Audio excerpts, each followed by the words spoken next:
বিসমিল্লাহির রহমানির রহিম। আউযুবিল্লাহি মিনাশ শাইতানির রাজিম। আমি মোহাম্মদ সেলিম হোসেন মাতুব্বার। আমি বাংলাদেশ মেডিকেল কলেজ হাসপাতালে চাকরি করি দীর্ঘ 40 বছর। কিন্তু অনেক রুগী দেখছি piles, fistula, anal Fischer operation হয়ে আবার দ্বিতীয়বার আসতেছে।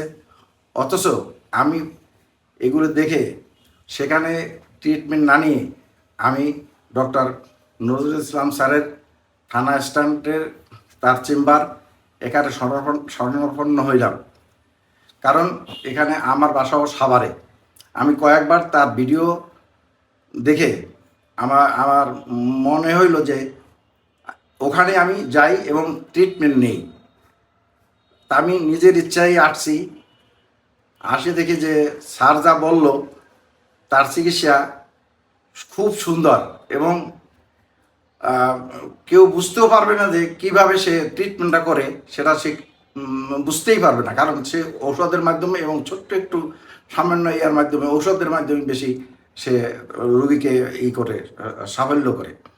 তাই আমি সবাইকে আহ্বান করব, আপনারা ডক্টর নজরুল ইসলাম সাহেবকে এসে যার ফিস্টুলা, অ্যানাল ফিসার এবং পাইলস আছে তারা তাকে দেখাইতে পারেন। আমি ভালো হয়ে গেছি আলহামদুলিল্লাহ।